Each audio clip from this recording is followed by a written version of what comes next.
수세기 동안 세상을 지배해온 자원 패권의 시대가 오늘 대한민국의 천지개벽할 기계의 앞에 처참하게 종말을 고했습니다. 수조 달러의 가스를 쌓아두고도 배가 없어 발만 동동 구르는 러시아와 미사일 폭격 속에 국왕의 목숨마저 위태롭던 산유국들.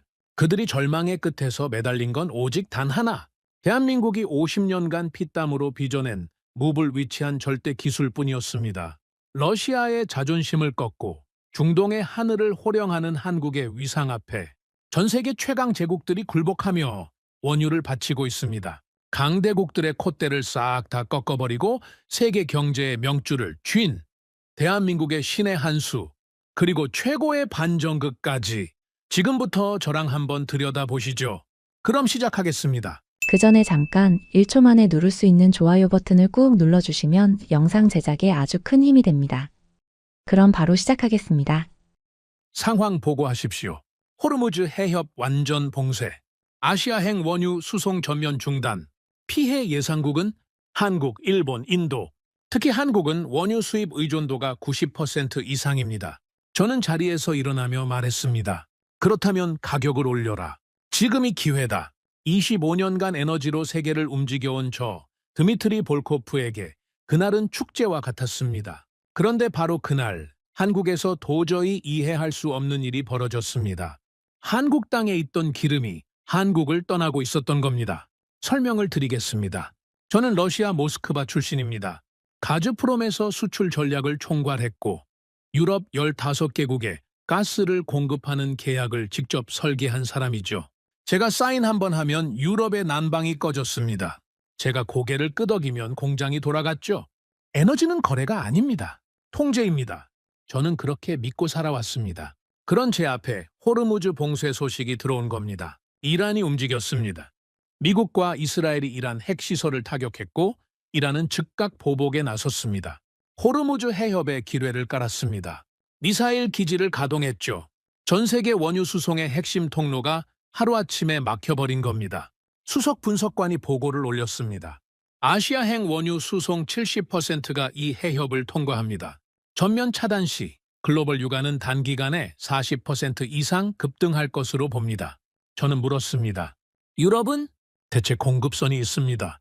미국 셰일, 노르웨이 북해 유전, 타격은 제한적입니다.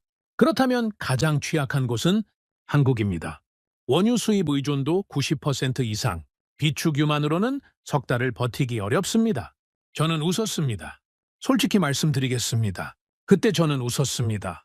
왜냐하면 이건 우리에게 기회였기 때문이죠. 유가가 오르면 우리 수출 단가도 오른다. 아시아가 흔들리면 우리 가스가 대안이 된다. 저는 회의실을 나서며 지시했습니다. 계약 조건 재검토 들어가라. 지금부터 모든 장기 계약의 단가를 올린다. 그게 제 세계관이었습니다. 누군가의 위기는 누군가의 기회죠. 에너지 시장에서 동정은 존재하지 않습니다. 오직 가격만이 진실이었습니다. 그런데 바로 그 시점에 한국에서 소식이 날아왔습니다. 울산이었습니다. 한국 남동부 해안에 위치한 석유 비축기지. 거기에는 원유 200만 배럴이 보관되어 있었습니다. 한 가지 짚고 넘어가겠습니다. 이 기름은 한국 것이 아니었습니다. 국제 공동비축 프로그램에 따라 외국 석유 회사들이 한국 창고에 보관해둔 원유였죠. 대신 한국은 위기 상황에서 이 기름을 우선적으로 구매할 수 있는 권리를 갖고 있었습니다.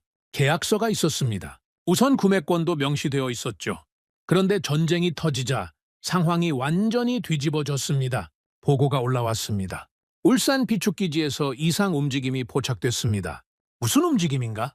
중동 석유 회사들이 원유를 빼내기 시작했습니다. 해외 바이어에게 전량 매각을 시도하고 있습니다. 저는 되물었습니다. 한국과의 우선 구매 계약은 무시하고 있습니다. 국제 시세가 폭등하니 더 높은 가격을 제시하는 곳에 넘기겠다는 겁니다. 한국석유공사는 긴급 대응에 나섰습니다. 사전에 확보 가능했던 물량 110만 배럴을 서둘러 계약했죠. 하지만 나머지 90만 배럴은 이미 늦었습니다. 한국 땅 위에 있던 기름이 한국을 떠나고 있었습니다. 우선 구매권이라는 건 결국 종이에 불과했던 겁니다. 저는 그 보고를 받으며 부하 직원에게 말했습니다. 놀라운 일이 아니다. 직원이 물었습니다. 한국이 당한 겁니까? 저는 고개를 저었습니다. 당한 게 아니다. 시장이 작동한 것이다. 이건 제가 25년간 봐온 세계의 규칙이었습니다. 에너지 시장에서 약속이란 평화로울 때만 유효한 것이죠. 위기가 오면 계약서는 찢어집니다. 가격이 모든 것을 결정합니다. 누가 더 많이 지불하느냐, 그게 유일한 법칙이었습니다. 한국 내부에서는 난리가 났습니다. 90만 배럴이 유출됐습니다. 이게 어떻게 된 겁니까? 우선 구매권이 있었는데 왜 못 막았습니까? 정유사와 석유공사 사이에서 책임 공방이 벌어졌습니다. 대응이 늦었다는 비판, 사전 확보를 못했다는 지적, 법적 대응을 해야 한다는 목소리가 쏟아졌죠. 저는 그 장면을 보면서 생각했습니다. 한국은 분명 피해자입니다. 자기 땅 위에 있던 기름을 빼앗긴 것이니까요.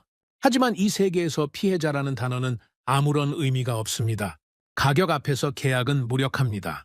위기 앞에서 신뢰는 사치죠. 그리고 시장 앞에서 약속은 존재하지 않습니다. 저는 창밖을 바라보며 중얼거렸습니다. 그건 배신이 아니다. 그게 시장이고 자원이 없는 가난한 나라는 당할 수밖에 없는 거야. 그리고 저는 결심했습니다. 지금 이 혼란을 우리에게 유리하게 돌리겠다고 말입니다. 러시아는 자원을 갖고 있었습니다. 세계가 흔들릴수록 우리의 가치는 올라가죠. 저는 팀에 지시했습니다. 아시아 시장 전체를 다시 분석해라.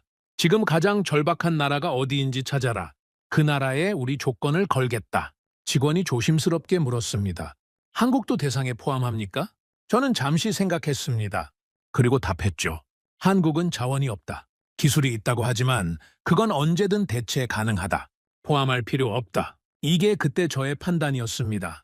한국이라는 나라는 제 머릿속에서 그저 피해자였습니다.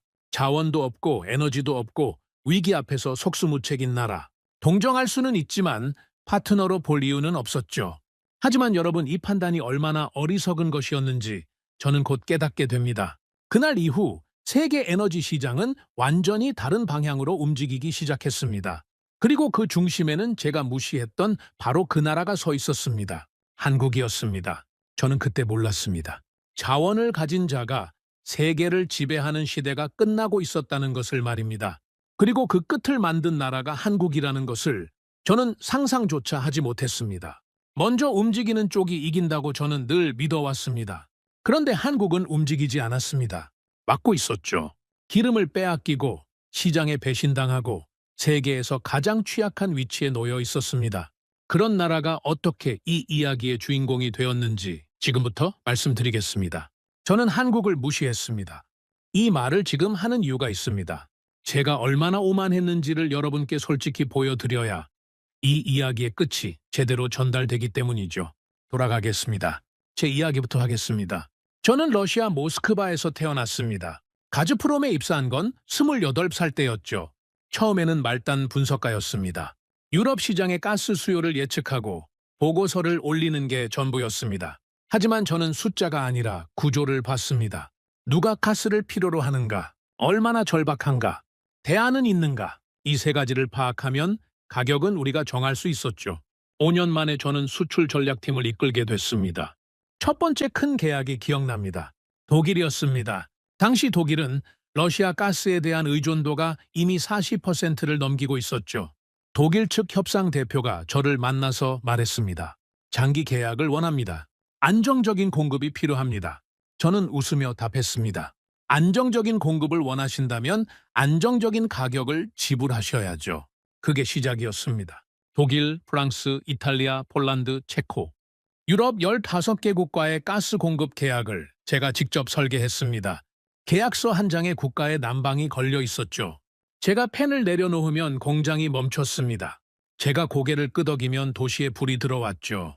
과장이 아닙니다. 이게 에너지 시장의 현실이었습니다. 그 시절 저와 함께 일했던 수석 자문관 이고리가 이런 말을 한 적이 있습니다. 드미트리, 우리가 하는 일이 뭔지 알아? 뭡니까? 유럽의 스위치를 쥐고 있는 거야. 켜고 끄는 건 우리 손에 달렸어. 저는 고개를 끄덕였습니다. 맞는 말이었으니까요. 우리는 실제로 그 스위치를 사용한 적도 있었습니다. 우크라이나와의 가스 분쟁 때였습니다. 우크라이나가 가스 대금 지불을 미루자 저는 공급 축소를 건의했습니다. 상부가 승인했죠. 공급을 줄이자 우크라이나만 타격을 받은 게 아니었습니다. 유럽 전체가 흔들렸습니다. 독일 산업계가 비상회의를 열었고 프랑스 정부가 중재에 나섰죠. 저는 그때 확신했습니다. 자원을 가진 자가 세계를 지배한다. 이건 이론이 아니라 현실이었습니다. 석유가 흐르면 경제가 돌아갑니다. 가스가 멈추면 국가가 무릎을 꿇죠. 이보다 단순하고 이보다 강력한 무기는 없었습니다. 이런 세계관을 가진 저에게 한국이라는 나라는 어떤 존재였을까요? 솔직히 말씀드리겠습니다. 아무것도 아니었습니다. 물론 한국에 대해 전혀 모르는 건 아니었습니다. 조선 산업이 강하다는 건 알고 있었죠. 반도체를 잘 만든다는 것도요. 자동차, 가전제품 이런 분야에서 경쟁력이 있다는 정도는 파악하고 있었습니다. 하지만 제 기준에서 그건 중요하지 않았습니다. 왜냐하면 한국에는 석유가 없었기 때문이죠. 가스도 없었습니다. 자원이 없는 나라는 제3계에서 힘이 없는 나라와 같은 말이었습니다. 부하 직원 세르게이가 한 번은 보고서를 들고 왔습니다. 한국 조선산업 분석 자료입니다. LNG선 분야에서 세계 시장 점유율이 70%를 넘었습니다. 저는 보고서를 훑어보며 물었습니다. 그래서 북극 프로젝트에 한국 조선소의 기술이 필요할 수 있습니다. 저는 보고서를 덮었습니다. 기술은 돈으로 사면 된다. 한국이 아니더라도 만들 수 있는 곳은 있어. 세르게이는 잠시 망설이더니 말했습니다. 쇠빙 LNG선은 한국 외에 건조 가능한 국가가 사실상 없습니다. 저는 그 말을 흘려들었습니다. 완전히 무시했죠. 지금 생각하면 그때 세르게이의 말을 귀담아 들었어야 했습니다. 하지만 그때 저는 자원이 기술보다 우위에 있다고 확신하고 있었습니다. 이건 저만의 생각이 아니었습니다. 러시아 에너지부, 가즈프롬, 경영진, 크렘린의 고위 관계자들까지 모두 같은 생각이었죠. 기술은 축적하는 게 아니라 구매하는 것이다. 이 문장이 우리의 철학이었습니다. 그리고 이 철학을 기반으로 거대한 프로젝트가 시작됐습니다. 북극 LNG 프로젝트였습니다. 설명을 드리겠습니다. 러시아 북극권에는 천문학적인 양의 천연가스가 매장되어 있습니다. 이걸 액화시켜서 전 세계에 수출하겠다는 계획이었죠. 연간 2,200만 톤 규모. 성공하면 러시아는 세계 LNG 시장의 핵심 공급자로 올라서게 됩니다. 하지만 문제가 있었습니다. 북극이었습니다. 영하 50도의 극한 환경. 두께 2m의 얼음이 바다를 뒤덮고 있었죠. 이 얼음을 깨면서 항해할 수 있는 선박이 필요했습니다. 동시에 영하 163도의 극저온에서 천연가스를 액체 상태로 유지하는 저장 기술도 갖춰야 했죠. 쇠빙 LNG선. 세계에서 가장 만들기 어려운 배였습니다. 프로젝트 회의에서 기술진이 보고했습니다. 현재 쇠빙 LNG선 건조 기술을 보유한 곳은 한국의 삼성중공업이 유일합니다. 저는 물었습니다.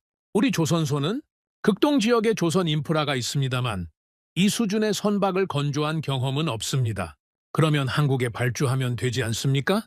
현재 삼성중공업과 협력 관계가 유지되고 있습니다. 초기 물량은 한국에서 건조할 수 있습니다. 저는 고개를 끄덕였습니다. 간단한 문제였죠. 돈을 주고 배를 사면 되는 것이니까요. 그런데 회의석상에서 한 기술자가 손을 들었습니다. 장기적으로는 어떻게 합니까? 제재 가능성도 있고 한국 의존도가 높아지면 리스크가 됩니다. 저는 단호하게 답했습니다. 우리가 직접 만들면 된다. 기술 이전을 받고 자체 건조 능력을 키우면 된다. 회의실이 조용해졌습니다. 몇몇은 고개를 끄덕였고 몇몇은 불안한 표정을 지었죠. 하지만 누구도 반대 의견을 내지 않았습니다. 그게 러시아식 의사결정이었습니다. 저는 확신에 차 있었습니다. 한국이 만들 수 있는 걸 우리가 못 만들 이유가 없다고 생각했죠. 러시아는 우주에 로켓을 쏘아 올린 나라입니다. 핵잠수함을 건조한 나라이기도 하죠. 배 한 척 못 만들겠습니까? 이고리가 저에게 조용히 물었습니다. 정말 가능하다고 보나? 저는 답했습니다. 자원만 있으면 뭐든 가능하다. 돈이 있으면 기술자를 데려오면 되고 시간이 있으면 공장을 지으면 된다. 한국이 수십 년 걸린 걸 우리가 못할 이유가 없지 않나. 이고리는 잠시 침묵하더니 말했습니다. 기술이라는 건 돈으로 사는 게 아닐 수도 있어. 저는 웃었습니다. 그건 기술이 없는 나라가 하는 말이다. 지금 돌이켜보면 그 대화가 제 인생에서 가장 어리석은 순간이었습니다. 하지만 그때는 정말 그렇게 믿었습니다. 세르게이가 다시 보고서를 가져왔습니다. 이번에는 글로벌 LNG선 발주 현황이었죠. 전 세계 LNG선 신규 발주의 80% 이상이 한국 조선소에 집중되어 있습니다. 한국은 수주 잔량만으로도 향후 5년치 일감이 확보된 상태입니다. 저는 물었습니다. 중국은? 중국도 LNG선 건조를 시도하고 있습니다만 핵심 기술 격차가 큽니다. 특히 극저온 저장 탱크 기술에서 한국을 따라잡으려면 최소 10년 이상 걸릴 것으로 분석됩니다. 일본은 조선 산업이 사실상 위축됐습니다. LNG선 분야에서는 한국과 경쟁이 되지 않습니다. 보고서의 결론은 명확했습니다. LNG선, 특히 쉐빙 LNG선 분야에서 한국은 대체 불가능한 존재라는 것이었죠. 하지만 저는 그 결론을 받아들이지 않았습니다. 대체 불가능한 건 자원이다, 기술이 아니다. 이 한마디로 보고서를 덮었습니다. 세르게이는 더 이상 말하지 않았죠. 그 시절 저는 세계를 이렇게 보고 있었습니다. 꼭대기에는 자원 보유국이 있습니다. 러시아, 사우디아라비아, 이란, 아랍에미리트. 이 나라들이 세계를 움직이는 힘을 갖고 있었죠. 그 아래에 기술 보유국이 있었습니다. 한국, 일본, 독일. 이 나라들은 중요하긴 했지만 결국은 서비스를 제공하는 쪽이었습니다.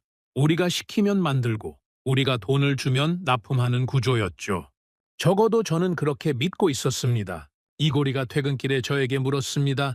드미트리, 만약 한국이 우리에게 배를 안 만들어주면 어떻게 되는 거야? 저는 걸음을 멈추지 않고 답했습니다. 그런 일은 없다. 돈을 주는데 안 만들 이유가 없지 않나. 만약에 말이야, 제재가 걸려서 아예 거래가 막히면? 저는 잠시 멈칫했습니다. 하지만 금방 고개를 저었죠. 그때는 우리가 만들면 된다. 이고리는 더 이상 묻지 않았습니다. 여러분, 이게 그때 저의 전부였습니다. 자원이 있으니 세계는 결국 우리에게 돌아올 것이라는 확신. 기술은 시간과 돈으로 해결 가능하다는 믿음. 한국은 중요한 나라가 아니라는 판단. 세 가지 모두 틀렸습니다. 하지만 그 사실을 깨닫기까지 저는 모든 것을 잃어야 했습니다. 유럽이 떠났습니다. 중국이 우리의 목을 잡았습니다. 그리고 제가 직접 만들겠다고 호언장담했던 그 배가 완성됐을 때 저는 그 안에서 한국을 발견하게 됩니다. 하지만 그건 다음 이야기입니다. 그때 저는 여전히 웃고 있었습니다. 세계가 우리 손안에 있다고 믿으면서 말이죠. 그게 우리의 가장 큰 착각이었다는 걸 저는 아직 모르고 있었습니다.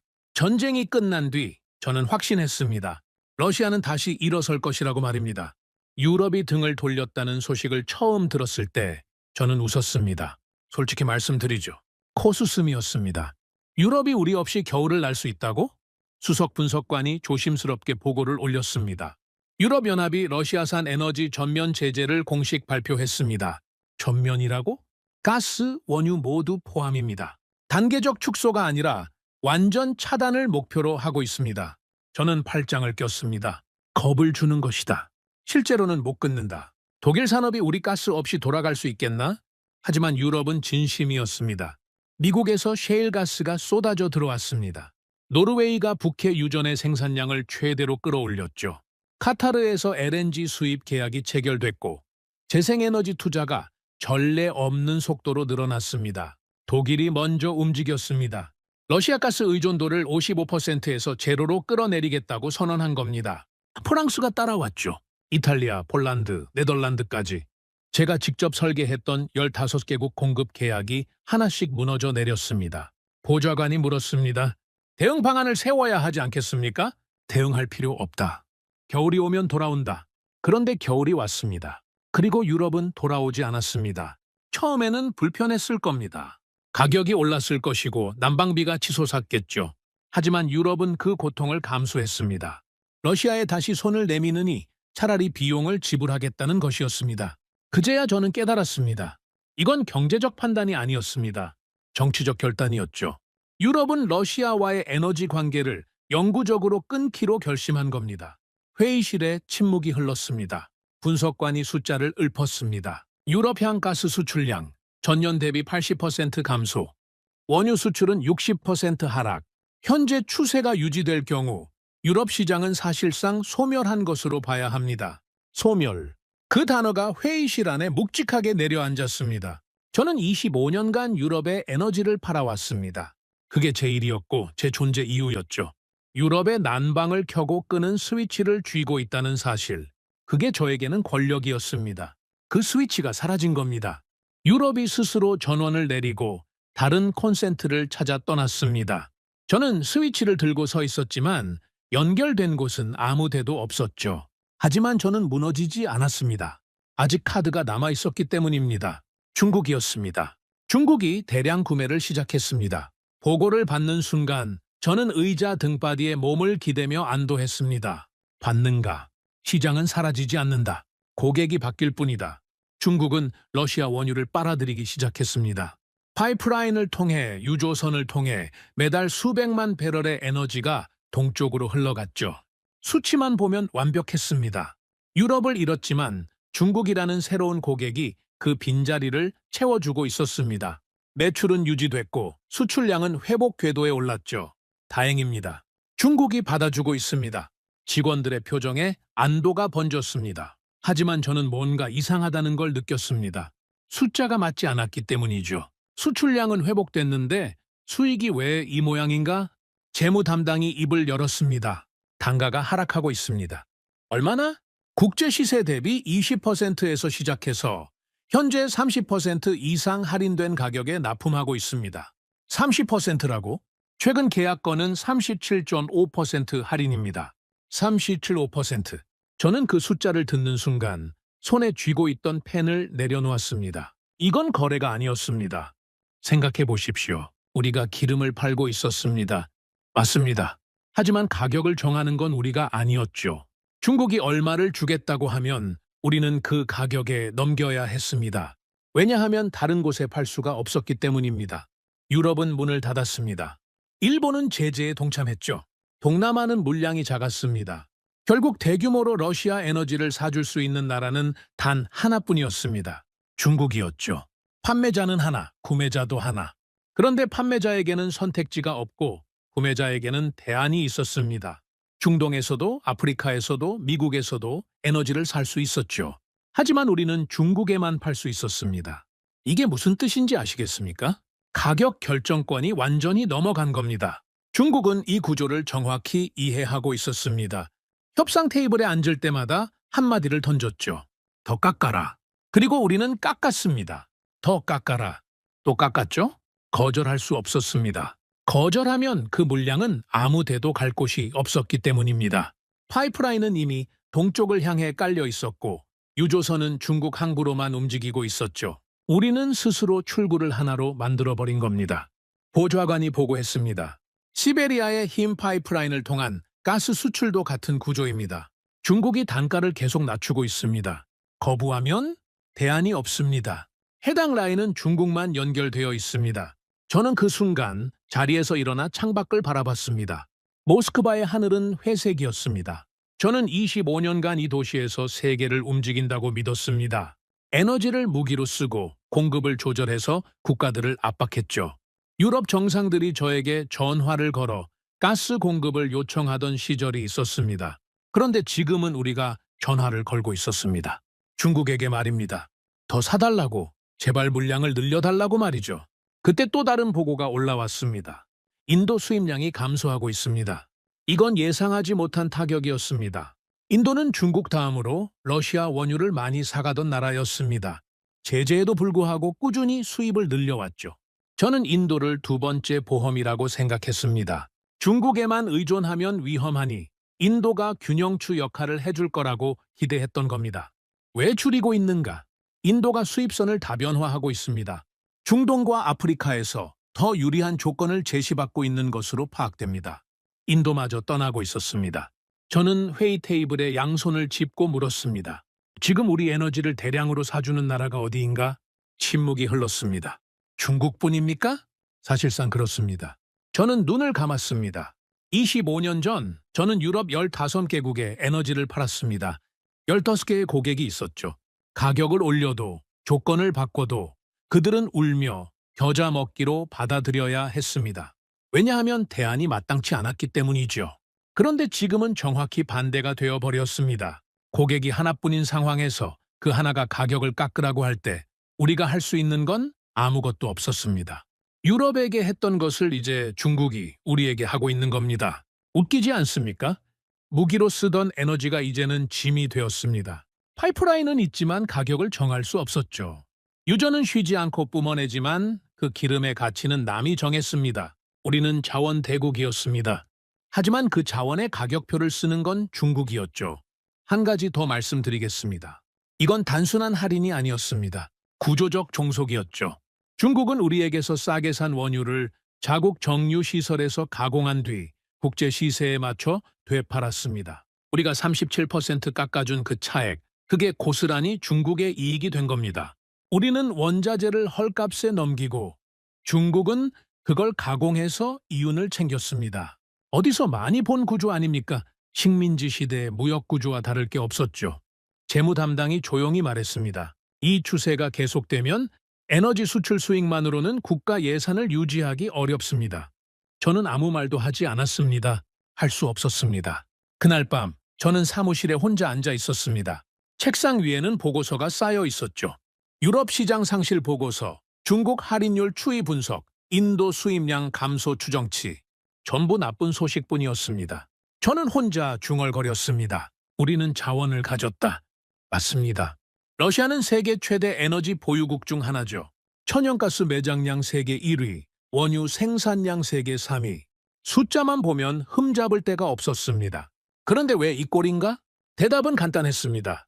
자원을 가진 것과 자원을 통제하는 것은 완전히 다른 문제였기 때문이죠.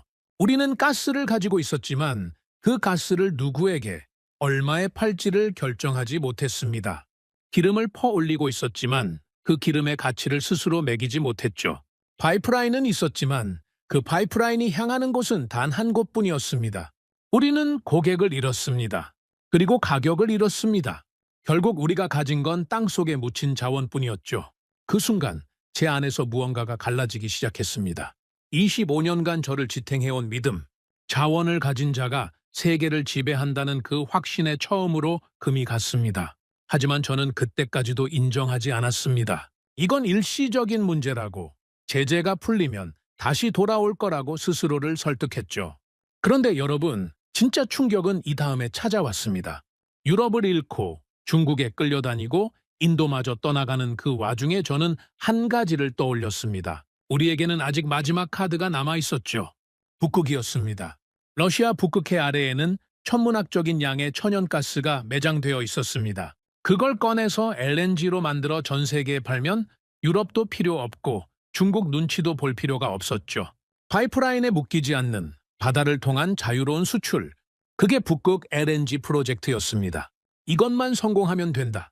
저는 그렇게 믿었습니다. 아니, 그렇게 믿어야 했습니다. 그것 말고는 남은 게 없었기 때문이죠. 그런데 그 프로젝트를 위해서는 한 가지가 반드시 필요했습니다. 2m 두께의 북극 얼음을 깨부수며 항해할 수 있고 영하 163도에서 가스를 액화 상태로 유지하며 운반할 수 있는 바에 스웨빙 LNG선이었습니다. 세계에서 가장 만들기 어려운 바에 저는 그때까지 그 배가 얼마나 특별한 것인지 몰랐습니다. 돈을 주면 살 수 있고 시간을 들이면 만들 수 있는 것이라고 생각했죠. 그 생각이 얼마나 어리석었는지 저는 곧 깨닫게 됩니다. 북극. 그곳은 지구상에서 가장 잔인한 바다입니다. 저는 그 바다를 직접 봤습니다. 헬기에서 내려다본 북극해는 끝이 보이지 않았습니다. 하얀 얼음이 수평선까지 이어져 있었고 그 위로 바람이 칼날처럼 불어왔죠. 기온은 영하 40도. 사람이 서 있을 수 있는 곳이 아니었습니다. 하지만 저에게 그 바다는 희망이었습니다. 러시아 북극해 아래에는 야말 반도를 중심으로 천문학적인 양의 천연가스가 묻혀 있었습니다. 아르틱 LNG2 프로젝트. 연간 2,100만 톤의 LNG를 생산해서 전 세계에 수출하겠다는 계획이었죠. 유럽을 잃었습니다. 중국에 끌려다니고 있었죠. 인도마저 떠나가고 있었습니다. 그 상황에서 북극 LNG는 마지막 탈출구였습니다. 파이프라인이 필요 없었습니다. 가스를 액화시켜서 배에 실으면 됐죠. 유럽이든 아시아든 누구에게든 팔 수 있었습니다. 중국 눈치를 보지 않아도 됐죠. 바다를 통한 자유로운 수출, 그게 이 프로젝트의 핵심이었습니다.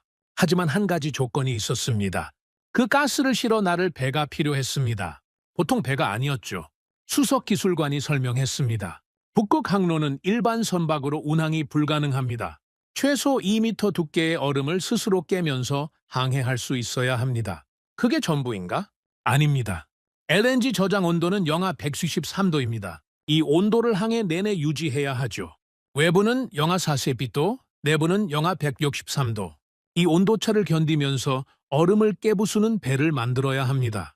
세계에서 그런 배를 만들 수 있는 곳이 어디인가? 기술관이 잠시 침묵했습니다. 현재로서는 한국의 삼성중공업이 유일합니다. 저는 그 말을 흘려들었습니다. 한국이요? 배 만드는 나라. 그 정도 인식이었죠. 중요한 건 우리가 그 배를 확보할 수 있느냐는 것이었습니다. 원래 계획은 간단했습니다. 삼성중공업에 발주하면 됐죠. 실제로 초기에는 그렇게 진행되고 있었습니다. 삼성중공업이 설계를 맡았고 핵심 기술을 적용한 쉐빙 LNG선 건조가 시작됐습니다. 그런데 제재가 터졌습니다. 서방 제재로 삼성중공업이 프로젝트에서 철수했습니다. 한국 정부의 방침이기도 했죠. 러시아와의 에너지 협력이 전면 중단된 겁니다. 그 소식을 들은 날 회의실 분위기는 얼어붙었습니다. 삼성이 빠지면 대안이 있습니까? 중국 조선소에 타진해봤습니다. 기술적으로 가능하다는 답변은 받았지만 쉐빙 LNG선 건조 경험이 전무합니다. 유럽은 제재 동참으로 불가능합니다. 침묵이 내려앉았습니다. 저는 테이블을 손바닥으로 내리쳤습니다. 그러면 우리가 만든다. 모두가 저를 쳐다봤습니다. 극동 조선소가 있지 않은가? 즈베즈다 조선소. 거기서 만들면 된다. 기술관이 조심스럽게 말했습니다. 볼코프 자문관님, 즈베즈다 조선소는 대형 선박 건조 경험이 제한적입니다. 쉐빙 LNG선은 세계 최고 난이도 선박입니다. 경험이 없으면 만들면서 쌓으면 된다. 설계 도면은 있지 않은가? 삼성중공업 철수 전에 일부 기술 이전이 이루어졌습니다. 그걸 바탕으로 시도는 가능합니다. 그러면 시작해라. 지금 당장 저는 그때 확신했습니다. 기술이란 결국 돈과 시간의 문제라고 말입니다. 충분한 예산을 투입하고 충분한 인력을 배치하면 못 만들 게 뭐가 있겠습니까? 우리는 러시아입니다. 우주에 로켓을 보내는 나라죠. 배 한 척 못 만들겠습니까? 제작이 시작됐습니다. 몇 달간 보고가 올라왔습니다. 선체 조립 진행 중입니다. 탱크 구조물 설치 단계에 진입했습니다. 추진 시스템 장착이 시작됐습니다. 순조로워 보였습니다. 저는 매주 진척 보고를 받았고 일정은 느리지만 앞으로 나아가고 있었죠. 그리고 마침내 그날이 왔습니다. 첫 번째 쉐빙 LNG선 완성, 시험 운항 날짜가 잡혔습니다. 저는 직접 현장에 가기로 결정했죠. 극동 블라디보스토크 인근 즈베즈다 조선소. 헬기에서 내려다본 그 배는 거대했습니다. 길이 300m, 바다 위에 떠 있는 하나의 도시 같았죠.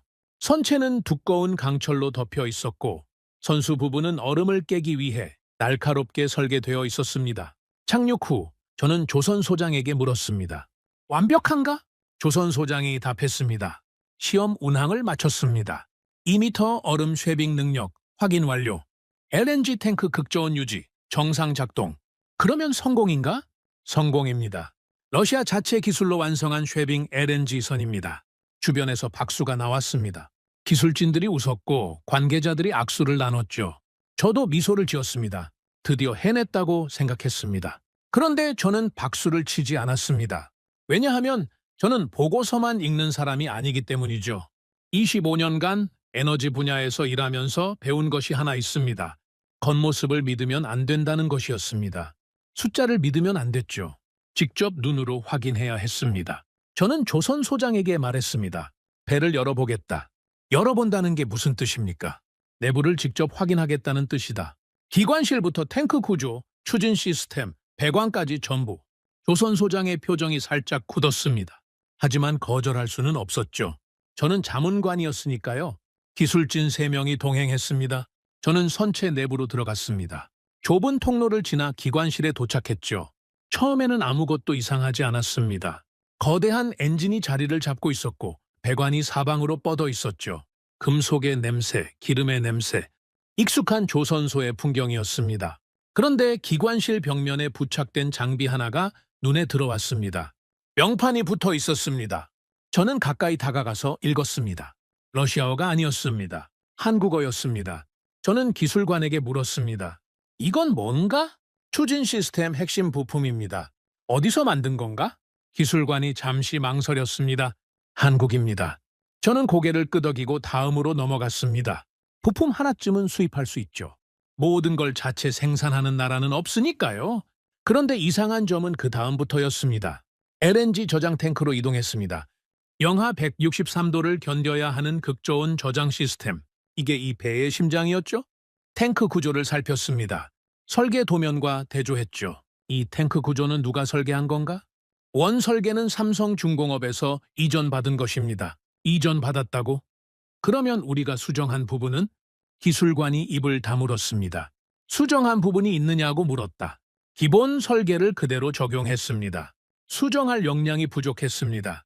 저는 발걸음을 멈췄습니다. 선체 내부를 더 깊이 들어갔습니다. 배관 시스템을 확인했죠. 밸브 하나하나, 연결부 하나하나를 살폈습니다. 명판을 확인하고 부품 번호를 대조하고 제조사를 추적했습니다. 한국, 또 한국 추진 시스템 핵심 부품, 한국이었습니다. 극저온 탱크 설계, 한국이었죠. 보이로프 가스 처리 시스템, 한국이었습니다. 핵심 밸브와 배관 소재, 한국이었죠. 겉은 러시아였습니다. 선체에는 러시아 국기가 걸려 있었고 조선소는 러시아 땅 위에 있었죠. 선원들은 러시아어를 했고 서류에는 러시아 기업 이름이 찍혀 있었습니다. 하지만 속을 열어보니 이 배를 배로 만들어주는 모든 핵심 기술은 한국에서 온 것이었습니다. 저는 기관실 한가운데 서서 천장을 올려다봤습니다. 거대한 금속 구조물이 저를 둘러싸고 있었죠. 이 배는 분명 여기 있었습니다. 만져지고 보이고 실제로 바다를 항해했죠. 그런데 우리가 만든 게 맞습니까? 저는 기술관에게 물었습니다. 이 배에서 순수하게 러시아 기술로 된 부분이 어디인가? 기술관이 대답하지 못했습니다. 선체 조립과 용접입니다. 그게 전부인가? 사실상 그렇습니다. 저는 눈을 감았습니다. 선체 조립과 용접, 그건 기술이 아닙니다. 그건 노동이죠. 철판을 자르고 붙이고 이어 붙이는 작업. 물론 쉬운 일은 아닙니다. 하지만 이 배를 특별하게 만드는 건 그게 아니었죠.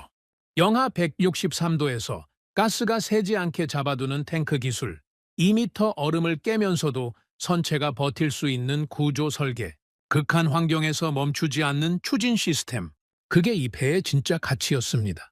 그리고 그 모든 것이 한국 기술이었죠. 우리는 만든 게 아니었습니다. 우리는 조립한 것이었죠. 남겨진 기술을 이어붙이고 수입한 부품을 끼워 넣고 빌려온 설계도를 따라 그린 것이었습니다.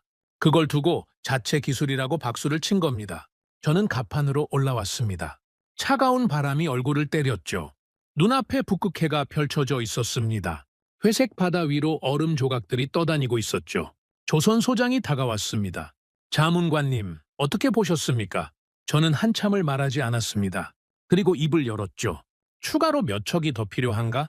프로젝트 전체 완수를 위해서는 최소 20척 이상이 필요합니다. 이 배와 같은 방식으로 만들 수 있는가? 조선소장이 고개를 숙였습니다. 한국 부품 수급이 불확실합니다. 제재 상황에서 추가 확보가 어렵습니다. 그러면 우리 기술로 대체할 수 있는가? 현재로서는 불가능합니다. 20척? 이 프로젝트를 완성하려면 20척의 쇠빙 LNG선이 필요했습니다. 그런데 지금 우리가 가진 건 한국 기술을 이어붙여서 겨우 만든 배 한 척이었죠. 그리고 그 한 척마저 앞으로 똑같이 만들 수 있을지 불확실했습니다. 저는 헬기에 올라탔습니다. 조선소가 점점 작아졌죠. 그 거대한 배가 장난감처럼 작아지는 걸 내려다보면서 저는 생각했습니다. 저 배는 러시아의 희망이었습니다. 유럽을 잃고 중국에 끌려다니는 상황에서 마지막으로 잡은 줄이었죠. 그런데 그 줄의 끝을 쥐고 있는 건 러시아가 아니었습니다. 한국이었습니다. 우리가 무시했던 나라. 자원도 없고 영토도 작고 에너지 하나 제대로 생산하지 못하는 나라. 저는 몇 달 전 한국을 분석 대상에서 제외하라고 지시했었습니다. 포함할 필요 없다고 했었죠. 그 나라가 지금 우리의 마지막 희망을 쥐고 있었습니다. 사무실로 돌아온 저는 책상 앞에 앉았습니다. 보고서를 펼쳤죠. 숫자들이 눈에 들어왔지만 머릿속에는 단 하나의 장면만 맴돌았습니다. 기관실 벽면에 붙어있던 한국어 명판, 그 작은 금속판이 저에게 말하고 있었습니다. 당신들은 이걸 만든 게 아니라고. 당신들은 빌린 것이라고 말입니다. 저는 펜을 들고 보고서 여백에 한 줄을 적었습니다. 우리는 기술을 가진 적이 없었다. 그리고 그 펜을 내려놓았습니다. 여러분, 자존심이라는 것이 있습니다. 25년간 세계 에너지 시장을 좌지우지해온 사람의 자존심이죠. 저는 유럽 정상들에게 전화를 받던 사람입니다.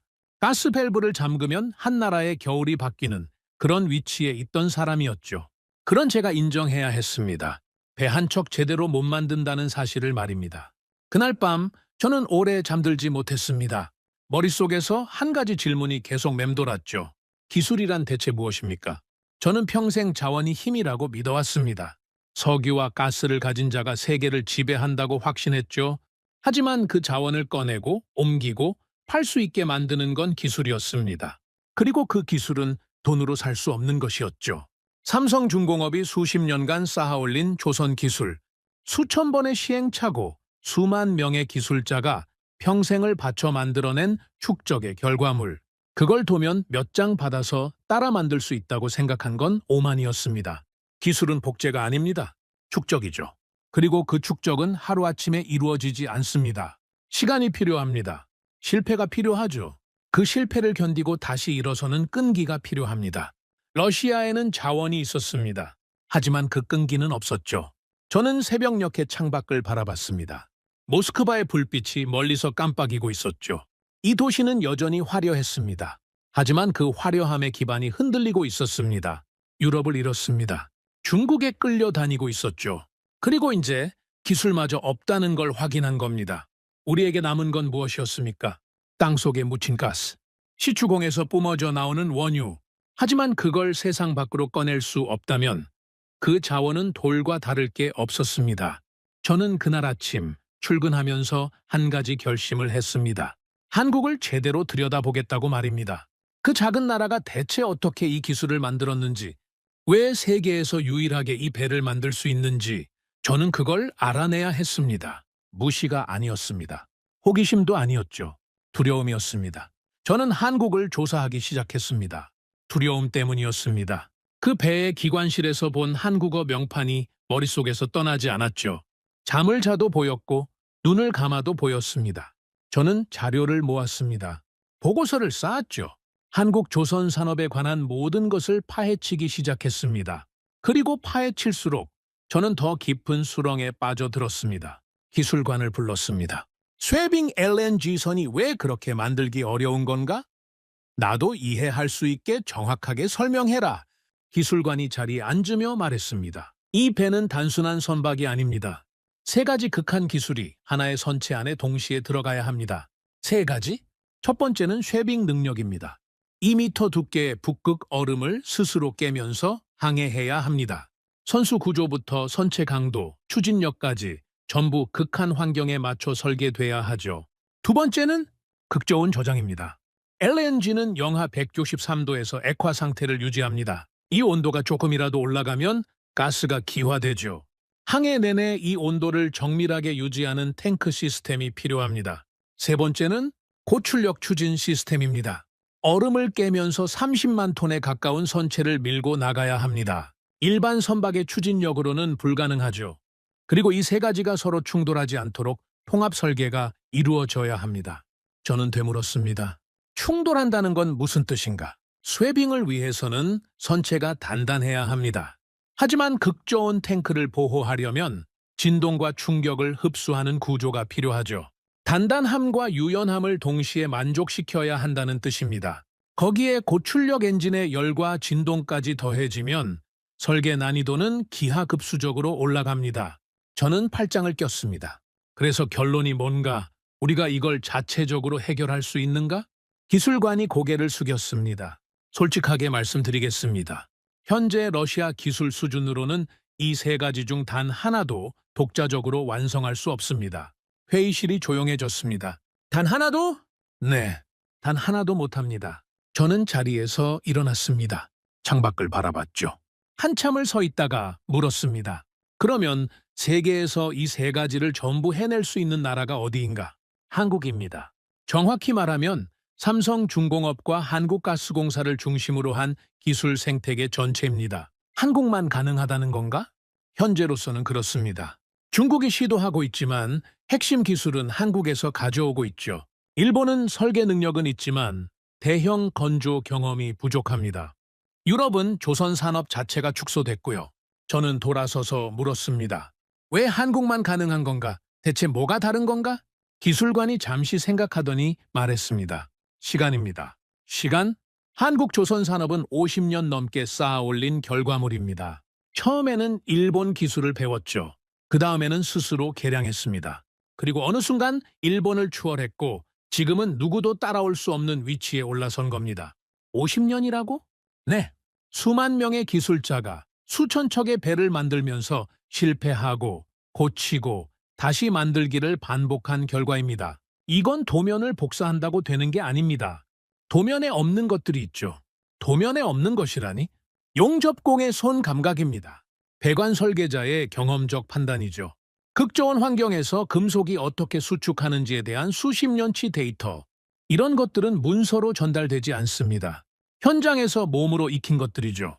저는 그제야 이해하기 시작했습니다. 우리가 삼성중공업에서 받은 건 도면이었습니다. 설계 자료였죠. 하지만 그 도면 뒤에 있는 50년의 경험, 수만 명의 기술자가 몸으로 익힌 감각, 수천 번의 실패에서 얻은 교훈, 그건 받지 못한 겁니다. 받을 수도 없었죠.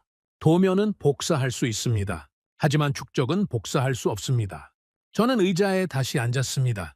그리고 물었죠. 지금 우리 앞에 놓인 현실을 정리해라. 빠짐없이 기술관이 보고서를 펼쳤습니다. 첫째, 부품 부족입니다. 쇠빙 LNG선에 들어가는 핵심 부품의 70% 이상이 한국산입니다. 제재로 추가 수입이 차단된 상태죠. 둘째는 설계 능력 부족입니다. 기본 설계는 삼성중공업 이전분으로 가능하지만 변형 설계나 개량은 할 수 없습니다. 문제가 생기면 해결할 역량이 없다는 뜻이죠. 셋째는 생산 속도입니다. 한국은 한 척을 건조하는데 평균 2년에서 3년이 걸립니다. 우리는 첫 번째 배 한 척에 5년 가까이 걸렸죠. 그것도 한국 부품이 있었기에 가능했습니다. 결론은 현재 속도와 기술 수준으로는 프로젝트에 필요한 20척을 확보하는 것이 사실상 불가능합니다. 불가능, 그 단어가 회의실 공기를 짓눌렀습니다. 저는 회의 테이블 위에 양손을 짚었습니다. 고개를 숙이고 눈을 감았죠. 머릿속에서 숫자들이 돌아갔습니다. 북극에 가스가 있습니다. 천문학적인 양이죠. 세계가 원하는 에너지가 우리 발밑에 묻혀 있습니다. 그런데 그걸 꺼내서 팔 수가 없습니다. 가스를 액화할 수는 있습니다. LNG 플랜트는 가동 중이죠. 하지만 그 LNG를 실어 나를 배가 없습니다. 배를 만들 기술이 없기 때문입니다. 기술이 없는 이유는 50년을 투자하지 않았기 때문이죠. 50년, 지금 시작해도 50년입니다. 그 사이에 세계는 기다려주지 않습니다. 카타르는 미국과 장기 계약을 맺고 있었죠. 호주는 아시아 시장을 확대하고 있었습니다. 우리가 기술을 개발하는 동안 시장은 우리 없이 돌아갈 겁니다. 저는 눈을 떴습니다. 한 가지만 더 묻겠다. 기술관이 고개를 들었죠. 우리가 가스를 가지고 있지만 배가 없으면 이건 어떤 상황인가? 기술관이 조심스럽게 답했습니다. 창고에 물건이 가득한데 트럭이 없는 것과 같습니다. 그러면 그 물건은 썩습니다. 저는 고개를 끄덕였습니다. 썩는다. 맞는 말이었습니다. 가스는 땅속에서 썩지 않죠. 하지만 팔 수 없는 자원은 경제적으로 죽은 것이나 마찬가지입니다. 아무리 많아도, 아무리 좋아도 세상 밖으로 나가지 못하면 돌멩이와 다를 게 없습니다. 우리는 세계 최대 천연가스 보유국이었습니다. 그런데 그 가스가 감옥에 갇혀 있었죠. 감옥의 열쇠는 한국이 쥐고 있었습니다. 회의가 끝나고 직원들이 나갔습니다. 저만 남았죠. 빈 회의실에 앉아서 천장을 올려다봤습니다. 생각해 보십시오. 러시아는 영토가 세계에서 가장 넓은 나라입니다. 핵무기를 가진 나라죠. 유엔 안보리 상임이사국이고 우주에 로켓을 보내는 나라입니다. 그런 나라가 배 한 척을 못 만들어서 발이 묶여 있는 겁니다. 아이러니했습니다. 미사일은 만들 수 있었습니다. 전투기도 만들 수 있었죠. 핵잠수함도 만들었습니다.